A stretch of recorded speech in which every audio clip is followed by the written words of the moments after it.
Fellas, Angolans are kicking reportedly the Chinese out within 24 hours. Apparently, they have given them 24 hours to leave the country, and this is crazy because they say they are the biggest looters, launderers, and environmental polluters. They came to Africa illegally with nothing. They are given mining rights with preferential treatment over Africans. So we need to get some confirmation about this, but there's a wave going about this.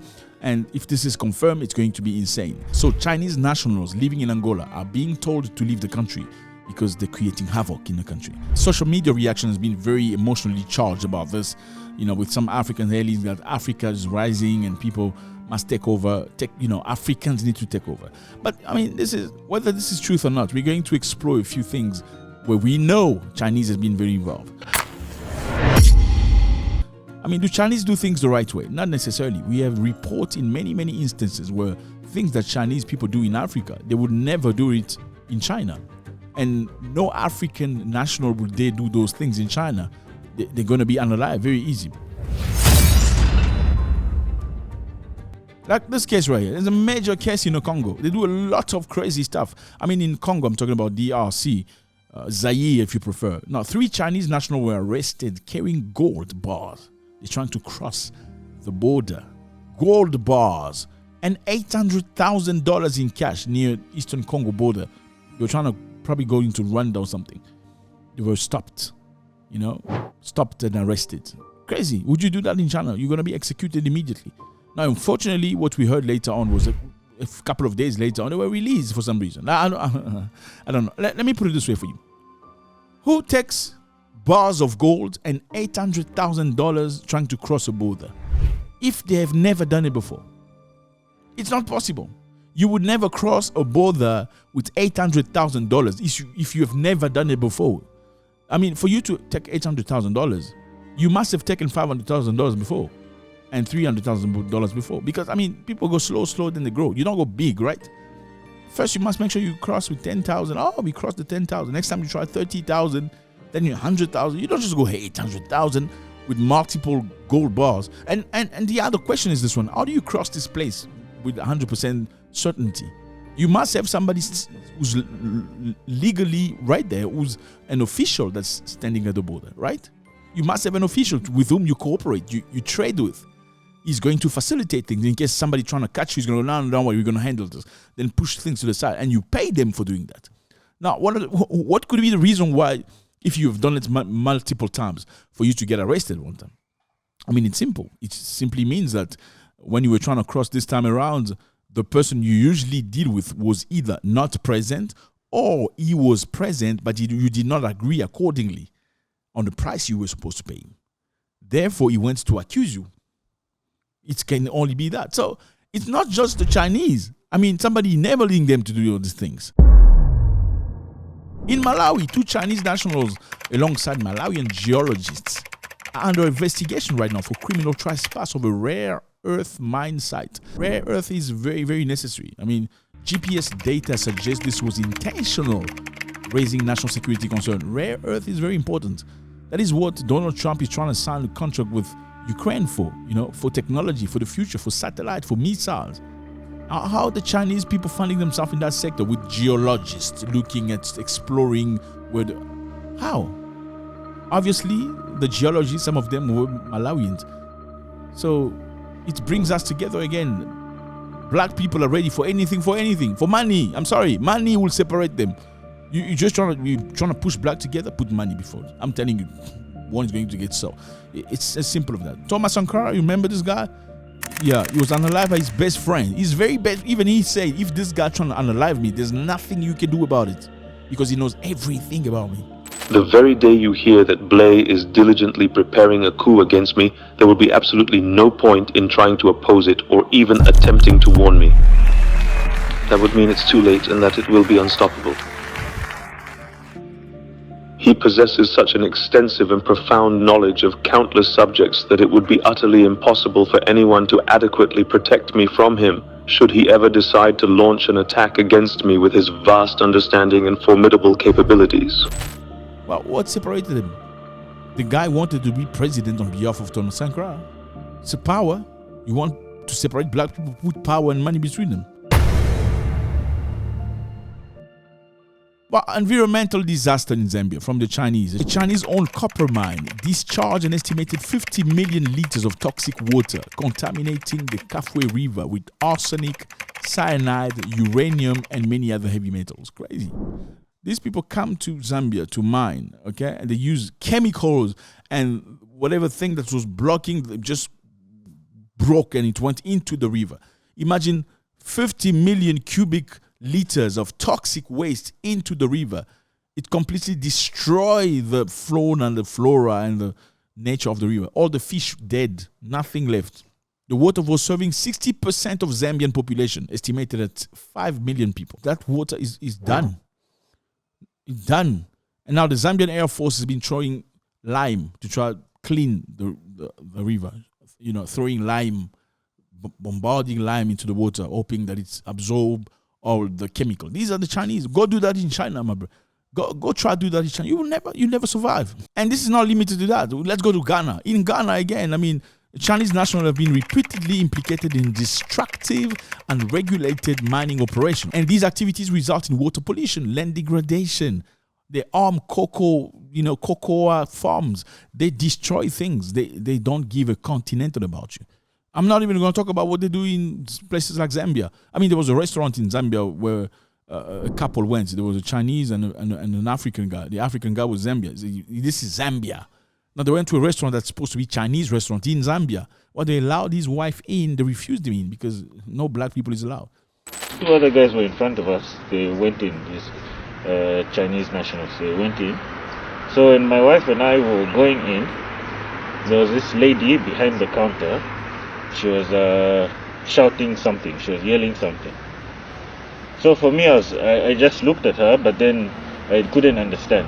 So I walked in again. Then she repeated the same phrase.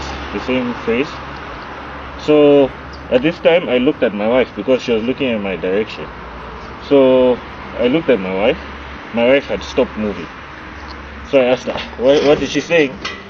So the lady said, foreigners are not allowed in this shop. So I thought to myself, in my mind, I was like, oh, how does she know my wife is, not from Zambia? Then my wife said, oh, she means you are not allowed in the shop. That's when I was confused. Foreigner? I am the foreigner in this situation. So she said, then my wife asked the lady, what do you mean? She said, oh no, the Chinese can come inside. You have to wait outside. You can't come inside. I'm not saying all the Chinese do bad things, but these are the things you see. I mean, would you ever do that in China? You wouldn't. I believe the same thing happened in Nigeria, where the Nigerians were not allowed to get into the restaurant, but Nigerians have a level of pride when it comes to that. They say no. And I believe, even though Nigeria is one of the most corrupt countries in the world, I just have to bash Nigeria. Come on. Then, no, I'm just kidding. They did great. Nigeria did great. They stopped them. They closed the restaurant. Congratulations. In Kenya, there's a Chinese guy that's insulted the president. Before insulting the president, he say, you people stink. I'm trying to avoid saying, you stink. I hate Kenya. It stinks. Even the president stinks. And he was arrested. You can report him to the police, or you can take him to court if he was unfair to you. Yes. Why are you diverting your anger to me? Really? Yeah. It's like you are punishing me. Because you're Kenyan. So you are punishing me because I'm... Everyone, every Kenyan, even Anna, this is all the Kenyans, like a monkey. Even Uhuru, Kenyatta, all of them. It's like a monkey? Yeah, sure. The president of this country? Yeah, sure. You can go to court and tell me who has the evidence. Kenyans like an actor. Congratulations to Kenya again. He was arrested and sent back to his country by force because he disrespected the nation. Like, what are you doing here if we stink? Go back to your shithole place also. Namibia on the map, Zambia, Malawi. These are southern African countries. They've come together as one. They've abolished visas. Congratulations. No more visa requirement for citizens traveling between these three countries. Clap your hand, brother. Clap your hand. Thank you very much. You appreciate it. Thank you for being here. Well, this is what it is. Malawi, Namibia and Zambia. They have come together and abolished visas. No more visa needed for the citizens of any of this country to enter the other. Obviously, this is aimed for an integration of these countries and greater tourism. This aligns obviously with the goals under the Southern African Development SADC, facilitating freedom of movement. SADC is these countries, including South Africa and all of that. But it's not functional. It's basically these beautiful ideas of bringing Africans together. Oh, let's work together. We are brothers after all. White people came up with all these borders. Okay, let me give you context. I know you're probably American or from the Caribbean and not necessarily understand. And this is your first time. We like you here. Thank you. My name is Zack. We appreciate you. We like you here. We want you to stay. Please click on the button and subscribe so we can see each other every single day. Great. We talk about most African countries every single day. This is the map of Africa. As you can see, it's just a big land, right? Just a big land, one land. And this is the map of Africa after the white people came. Yes, you can clearly see the difference from this one where there's no countries and this one where there are countries. Now, Africa, in reality, there are no countries. It's just big land like this. But when white people came into Africa, where they were looking to steal, loot, and take away, because that's what they came for, they needed to have regulations. What regulations? They basically went to Berlin. Berlin is in Germany to have a discussion. French, British, Spanish. Yeah, they sat down and had a discussion about Africa. What's discussion? Where Africa was not invited at the table. Simple. Europeans wanted to go to a brand new land to go loot, steal, take, rob without having to kill each other for that. Why? Because they've killed each other many, many times before in Europe. Therefore, this time around, they discover a land where there was milk, honey, gold, diamond, uranium, where they could go and loot and steal and take. But the objective was not to fight each other. Let's rather go fight these savages from this land. That is when Africa changed from this, you see this big land, to that where you have the countries. Now, the countries was gifted to countries based on negotiation. They had to negotiate. France, which countries are you taking? Oh, well, I'm aiming for Cote d'Ivoire, I'm aiming for Senegal and these other countries. Britain, what are you looking at? I want some of South Africa, I want Kenya and Uganda. That's how it was. Now, that created a major separation between Africans, because then when they put you in a box, but they call country, let's say your box is called Nigeria. What does that mean? When things are happening in a neighboring country, let's say the neighbor of Nigeria is Cameroon, they will say to the Nigerians, don't get involved with what's happening in Cameroon, because you should only focus on things that are happening in your box, which is Nigeria. Same for the people living in Central Africa. If problems are happening in Rwanda, look at Rwanda right here, you, somebody from Uganda, don't get involved because that's not your box. Focus on your box. Forgetting that in reality, many people lived across those lines. The lines are imaginary. They don't exist. They don't exist. The proof is if you take an aeroplane, you fly, you look down, you will see no line. They don't exist. It's in your head. I even saw somebody telling me, people from my country, they have their faces are like this. Who teaching you these things? The lines don't exist. They're imaginary. They've created the separation among Africa. Namibia, Zambia, and Malawi are fighting to destroy this narrative. Meaning, let's be practical. Let's not just talk about Africa uniting. Let's put it into practicality. So first thing first, no more passport or visas, okay? Congratulations. Great stuff. I mean, think about it this way. You're from New York and you need to go to Mississippi and you need a visa. You're from Utah and you need to go to Seattle, you need a visa. That's basically Africa for you. These are the same people. It's like somebody from Utah saying, you people from New York, you don't look like us. Your faces are different. They're square, ours are round. That's exactly what it is. You people from Texas look different. You are fatter than us. Our people are taller. That's what it is. The bottom line, if you look carefully in Texas, you'll find tall people as well and short. If you go to New York, you'll find tall people and short. But people will focus on things that they think is necessary to support their rhetoric that is usually racist. Basically, congratulations to Namibia, Zambia, and Malawi. Now, does this come with challenges? Yes, there are challenges. The challenges are simple. Sometimes when people grow up in the same environment, same mentality, they tend to have tendencies. And we're not talking about physical tendencies. There's no such thing. Okay? We're talking about behavior. We're talking about operating. Let me give you a simple example. If you go to East Africa, there is much less crime than Southern Africa. Now, how do people become criminals? Because they learn from their neighbors. Some people grow up in areas where there was no male figures or fathers. Therefore, they have to learn from the most influential person in the neighborhood. In many places, including South Africa, in many areas, that's the truth. Many people don't necessarily have fathers.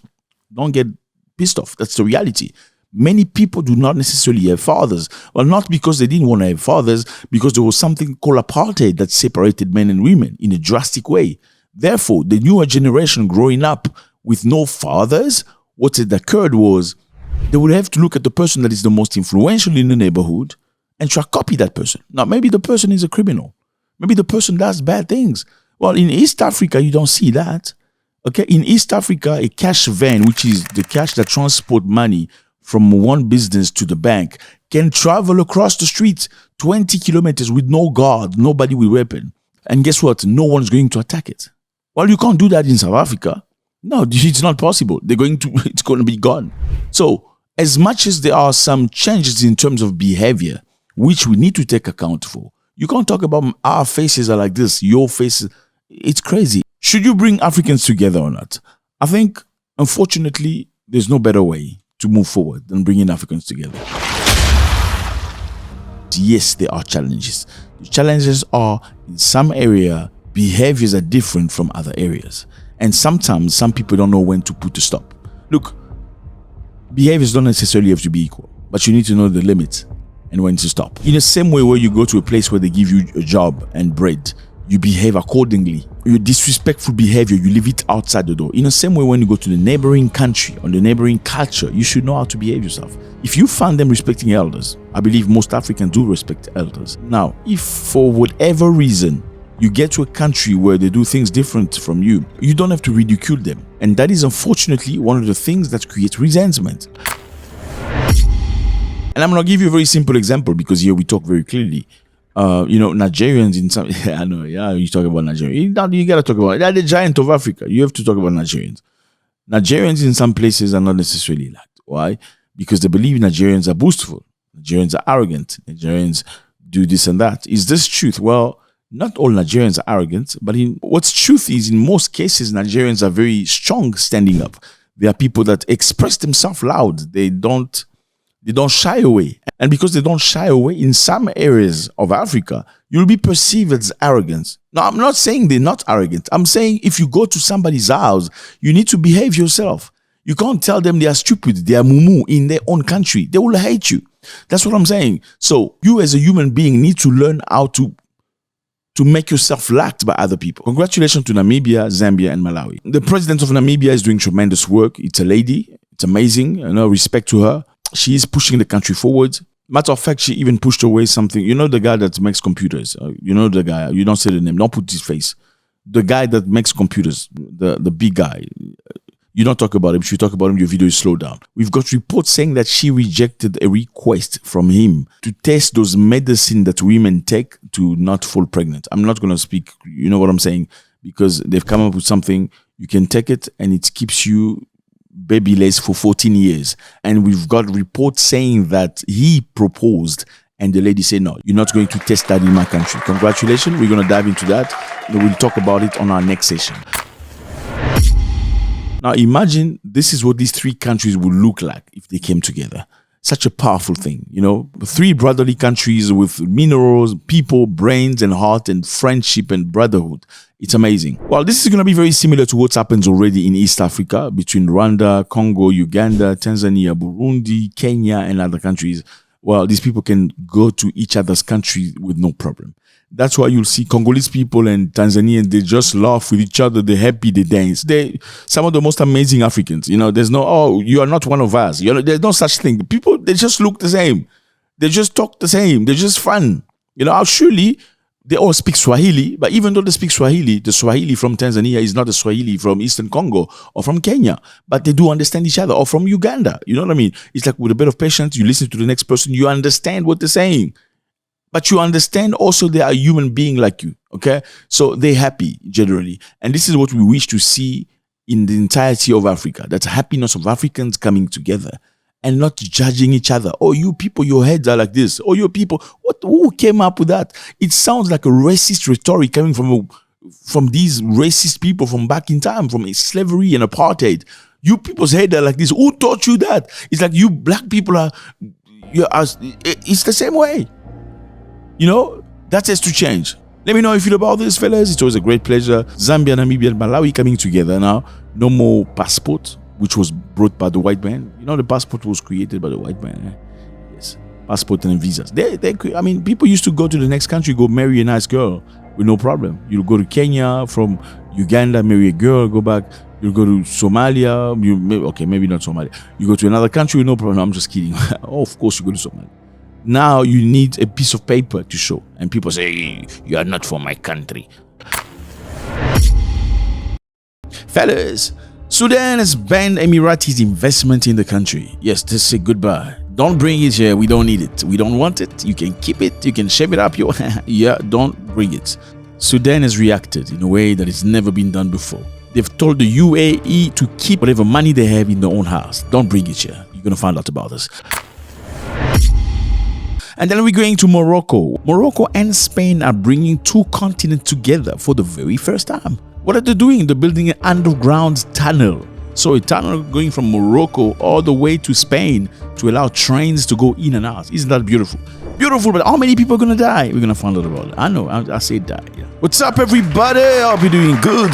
It's a beautiful day. Thank you very much for stopping by. I have no idea why today feels like a Monday. Like, you know, like a refreshed Monday. You know, a refreshed Monday where you slept. You actually used the weekends to rest. I don't know why I feel rested today, but I feel rested today. Thank you very much for stopping by. You are appreciated. My name is Zack. Your first time. This is home, fellas. You want to know about the motherlands? You're at the right place. Uganda, Tanzania, Burundi, Rwanda, Congo. What's the other country again? I'm just kidding. You're at the right place. Please click on the button, subscribe. We like you here. We want you to stay. We want to see you every single day. Let's go. Okay, we're here. Sudan. We're talking about Sudan. Sudan has banned Emiratis' investment and economic activities in the country. They say bye-bye. Basically, Sudan has banned investments, financial, commercial activity from the United Arab Emirates in Sudan. You know, notably the gold sector and many other things. Don't bring your investment. We're done. And you're probably asking why. So we're going to find out why. Well, the decision is made after Abu Dhabi announced on Sunday that it would suspend exports of Sudan's gold. So Abu Dhabi, as you can see on the map, said we don't want Sudan's gold anymore. Okay, don't bring it here. You're probably asking yourself now, how come? Clearly, we're going to find out. Why? Because Sudan does have a lot of gold. They export most of their gold to the UAE. Sudan produces a significant amount of gold, and much of it is exported officially and unofficially through trade channels to the UAE. The UAE acts as a key intermediary refining and exporting Sudanese gold to global markets. That's what I'm always saying to you people. You've got to have diversification. You can't just be trading with one person. You need to change. You need to have a difference. You need to have other friends. You can't just have one friend. So Sudan has a lot of gold, and most of the gold from Sudan goes to the UAE, and the UAE refines Sudan's gold. This is the second problem, refinery. Why don't you have refinery in your countries? African people export goods that are still raw, like crude oil. Why? Africans need to build their own refinery system, you know, before they sell to the market, because when you build a refinery, you're creating jobs, opportunities. You're creating a place where people can learn, trade. You're creating an economic sector, basically, because when you're going to bring people in your refinery, then all the businesses are making money from the people eating.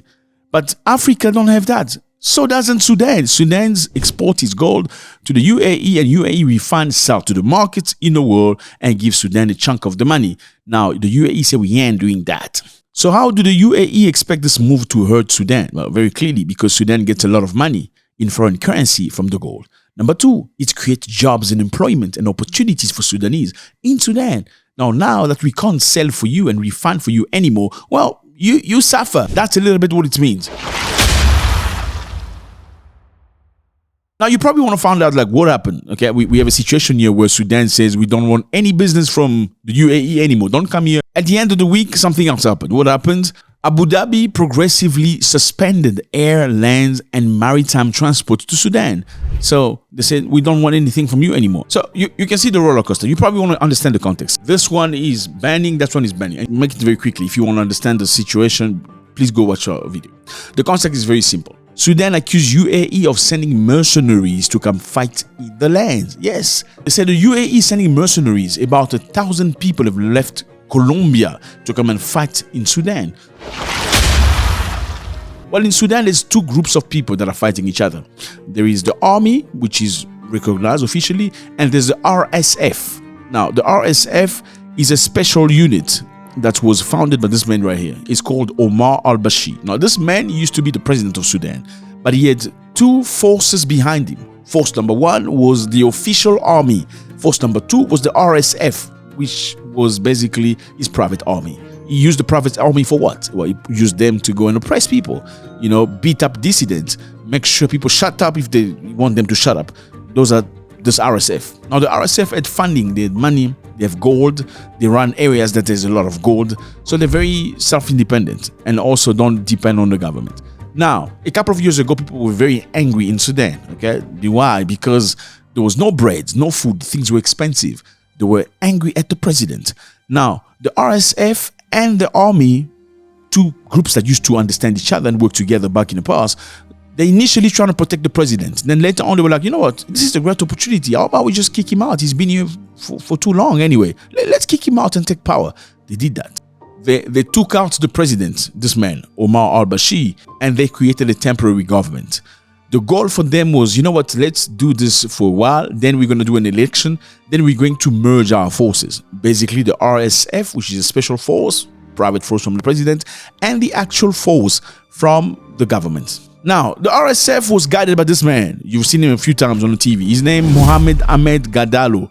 People call him Hemet. And the army was run by this man whose name is General Abdel Fattah al-Burhan. So these two people that used to function and work together back in the past don't get along anymore because they're fighting over power. The usual thing for Africans. They fight over power. Africans always fight each other for power. If you want to separate Africans, you put power between them. So they were fighting because this one want to be the leader, that one want to be the leader.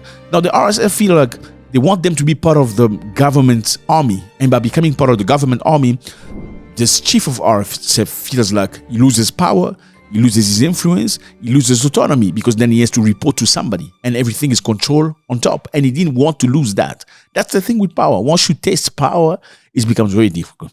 Now, the two groups are fighting each other. They've been unaliving one another really, really bad.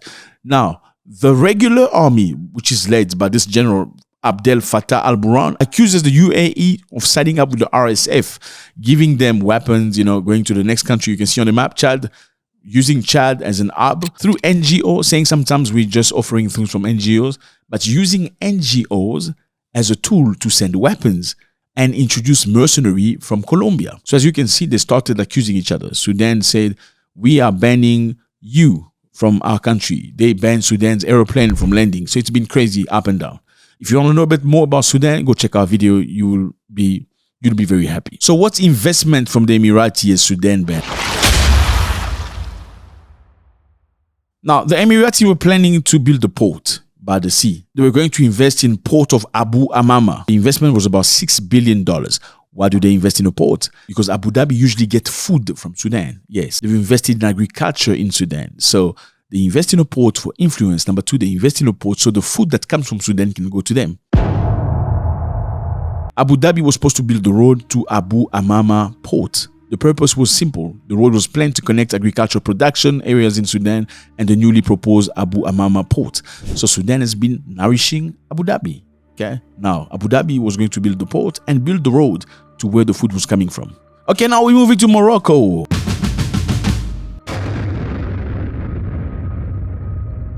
Yeah, Morocco. Here's Morocco. Very interesting place. Great culture. Very, very nice.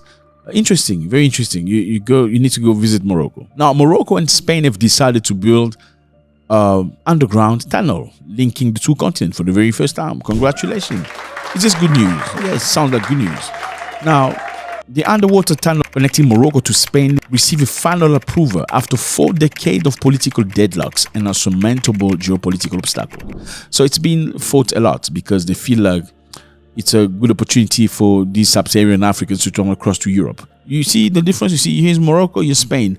I mean, it's very, very short. You know, it's about 46 kilometers to just link the two continents. However, many people feel like if they link the two continents, why isn't there a bridge here, like between Morocco and Spain? Because they fear that black people will run away from Africa and go to this place.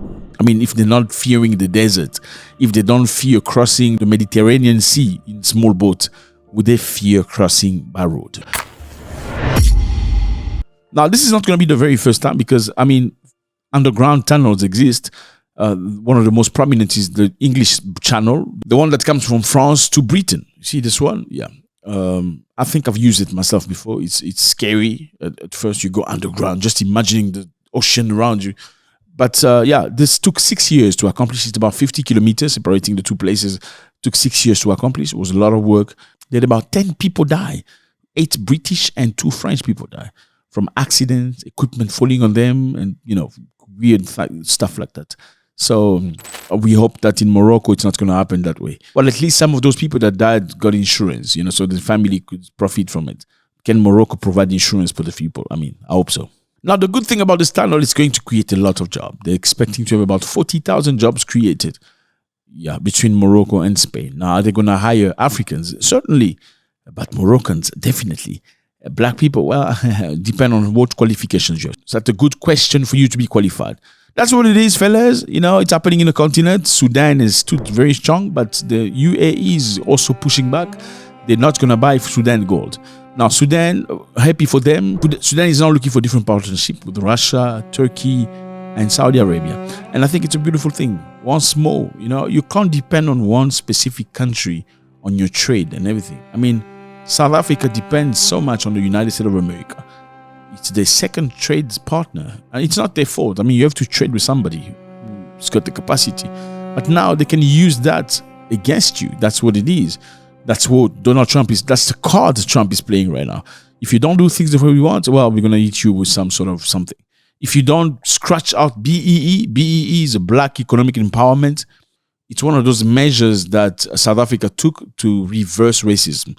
During racism and apartheid, white people had all the privilege, opportunities and money, position as business, leaders, but black people did not get that. And BEE is now something they created to sort of balance, to give black people opportunities to, even though they haven't said it officially, but we know BEE is one of those things the government in America doesn't necessarily want from South Africa. They don't want that because they say it's racist. But is that racist, trying to fix things that were done in the past? Question mark. First of all, we're going to talk about Mali. Something drastic is happening in Mali. Bad. Like real bad. Yeah, bad. They've caught French people doing something very, very, very bad. We're going to talk about it just now. Before I talk about Mali, thank you very much for stopping by. You appreciate it. This is home for us, fellas. We talk about the motherland. You love Africa, you're at the right place, okay? This is where you want to be. We want you here. Please subscribe. Click on the button. My name is Zack. Thank you very much. We come back every single day. You want to know about the motherland, you're at the right place. I have a question for you today. And I will repeat this as much as possible because I've said it many times. Who truly is your brother? Is your brother somebody that has the passport that looks like yours? Is that your brother? Is your brother somebody that speaks your mother's tongue? Is your brother somebody that has your skin color? Is your brother a person who has the same similar kind of hair, head or whatever with you? Is that your brother? Is your brother a black person? I don't think so. What is brotherhood? I think brotherhood is more about what we bring for one another than what we think we represent. I think brotherhood is if I'm in trouble and you show up for me. That is brotherhood. Brotherhood is if I hurt your feelings, you come here, brother. You hurt my feelings. You shouldn't have said that. It's not you ganging up with people that hate me so you can unalive me. That is not brotherhood. Brotherhood does not diminish other brothers. Brotherhood does not criticize in a negative way other brothers. Brotherhood is not about who's right and who's wrong. Brotherhood is about working together, moving forward. If you're wrong, I'm going to speak to you nicely. And you're going to answer me nicely because I'm your brother. Now, if you as a black person, you are aggressive, you hate me, you don't want me near you, but a white person or a Chinese person is nice, who's my brother? And they're willing to pay for my school fees when I'm in trouble, who's my brother? They're willing to look after my mom if she's in trouble, she's sick and I'm in coma and I can't do nothing for myself whilst you laughing and drinking and the Chinese shows up for me. Who's my brother? No, we come from the same village. Are you my brother? Well, brothers like you defund them, kill each other. Thomas Sankara was unalive by his brother. Yeah, that guy was his brother. I'm not going to put the B-roll today. He said, if this guy wants to unalive me, there's absolutely nothing you can do about it. And here, brother, I'm sorry, your first time, you're welcome. We always tell the truth. This is not one of those channels where you praise Africans. Or Africans are being subjected to terrorism. Africans are being subjected to racism and neo-colonialism. Okay, but yeah, what do African people do to each other again? African Americans are being shot in America. It's racism. Oh, okay. What are Africans doing to each other again in Africa? Or Africans are stopped at the airport in France just because they're black. Okay. Have you ever traveled to another African nation as an African and happen to have the luck to meet somebody who's not in a good mood in the immigration office? My brother, they're going to make you stand there for now. Some would even ask you, when are you leaving our beautiful country? As soon as you get there, when are you leaving our beautiful country? Dude, I just arrived. Give me a break. Let me enjoy the country. You can't just ask me, when are you leaving our beautiful country? How about you also leave your beautiful country? Well, brothers in Mali are unaliving each other. Bad. This is Mali on the map. It's a beautiful place, it's lovely people, but they're unaliving each other. Now what's happening is the Malian government, the Malian military, they've arrested a French person from the intelligence service alongside 54 other soldiers who allegedly were attempting to destabilize the institutions. So they were trying to do a coup d'etat, overthrow the government. And amongst the people that were arrested, there's a bunch of French people. Communique number 007 from the transitional government. The transitional government informs the national public of the arrest of a small group of marginal elements from the Malian armed security forces for criminal offenses aimed at destabilizing the institutions of the republic. At a time when the Malian nation, united in all its components, is mobilized to consolidate our regained sovereignty and eradicate the obscurantist terrorist forces of the Confederation of Sahel States, these military personnel and civilians had no other ambition than to attempt, with the help of foreign states, to break the momentum of Mali's rebuilding process. Thanks to the professionalism and vigilance of the specialized services, the conspiracy was foiled, followed by the arrest of those involved as early as August 1st, 2025. Among those arrested is a French national named Vigilier Yann, acting on behalf of the French intelligence service, who enlisted political leaders, civil society actors, and military personnel, including Brigadier Generals Abbas Dembele and Nema Sagara. The transitional government, while condemning this subversive act, assures the public, on the one hand, that judicial investigations are ongoing to identify any possible accomplices, and on the other hand, that the armed and security forces remain determined to complete their mission of fighting terrorism in all its forms. The transitional government also assures the public that the situation is completely under control, and calls on the population to remain calm, while staying vigilant in the face of desperate attempts at destabilization, which will always fail. God willing. May God bless Mali. So we have a situation here in Mali, an African country, where Africans are trying to overpower other Africans. Not just Africans, but using foreign people. Now, that's the problem. Who is the brother of who? I'm just asking. Now, the person who went to see French people to help him unalive other black people, will he say that his brothers are black people or the French people that are helping him? You see what I'm saying? That's what I'm saying. How do you bring external people to finish your internal beef if you do have it? Because you have personal ambitions. Why do they do that? Because they want to be the president on behalf of the president. If not the president, to have power on behalf of the people of the president. So it's selfishness. Why can't Africans sit together and have discussions? I'm asking. When last did you hear of a coup d'etat in Europe where Europeans go unalive other Europeans for power? And I'm sorry, even the previous government came in by force. I'm just saying it's an African problem. It is an African problem. When last did you hear a coup d'etat in European countries? Are you telling me all European countries are amazing? They're not. Even the countries that are not amazing, because there are some shithole countries in Europe. When last did you have a coup d'etat? Well, remind me of the last time where European nations, betrayed other Europeans for the benefit of Africans, like African people do generally.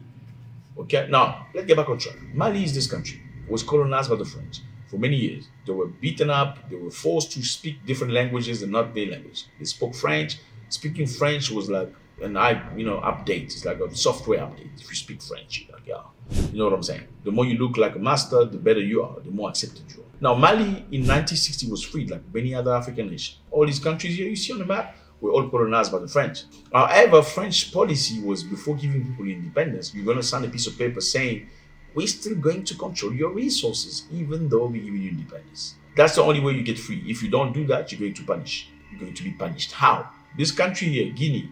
In Guinea, they were told, you're going to use France as a power, as a free country. You want freedom? We're going to give you freedom if you want. But you must work with us. If you don't work with us, it's up to you. What happened was what?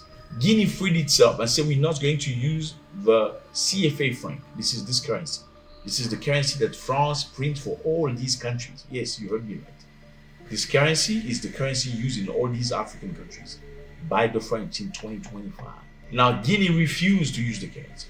They printed their own currency. You know what happened to them? What happened to them was France, with intelligence services. They printed a lot of that currency, fake ones, and they injected it into the country. And you know what happens when there's more money than service. The money loses value. That's how they wanted to shut them down. Anyway, we're back on track today. Today, Mali refused any influential purpose or any influential connection from the French because of the past.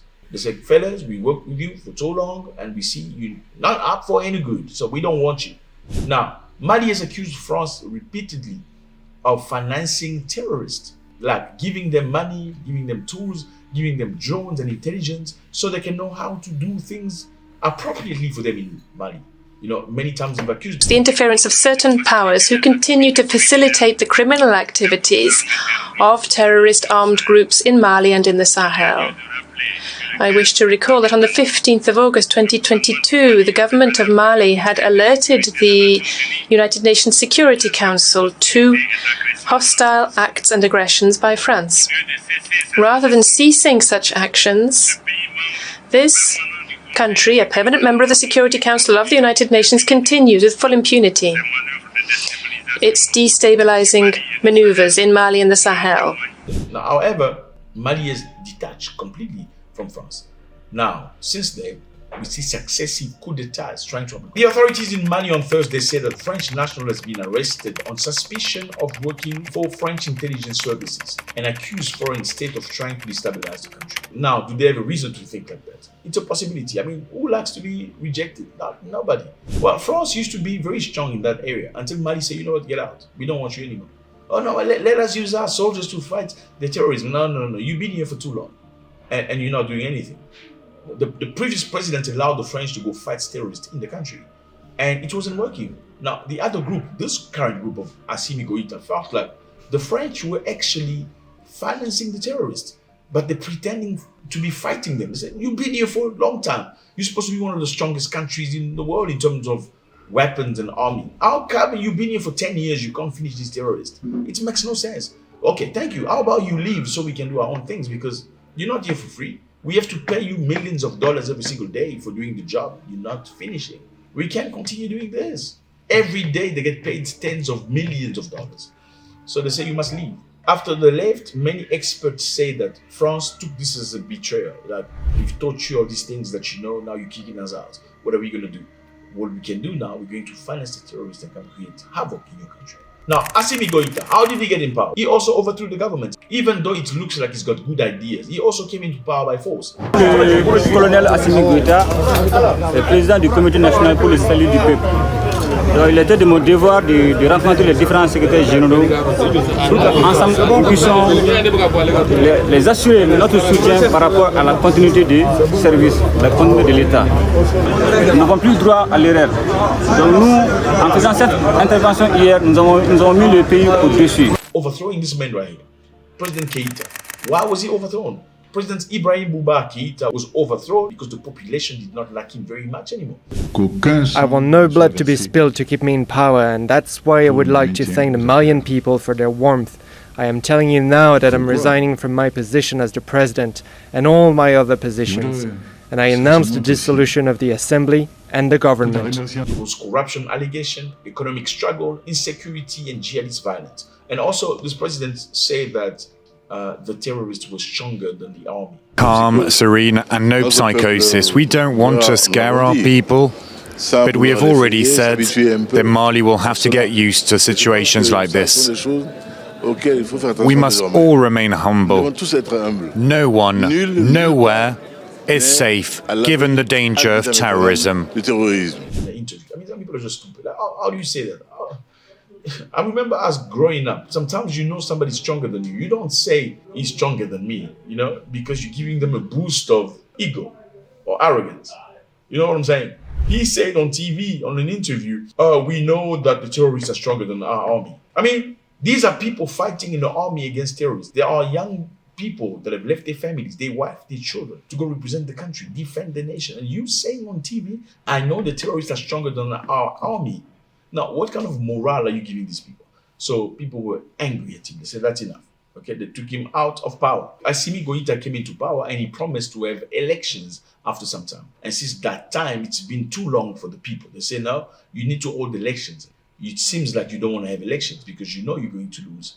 Now, he says we still have major problems to deal with. It's not the election that's a problem. So that's what it is. They've broken down a coup d'etat that was supposed to be happening. Many Malians were involved, Malians fighting each other. I mean, Mali's trying to free itself. Some people trying to free Mali. It's just crazy what's happening in Africa right now. Why can't Africans sit around a table and have a discussion and move forward?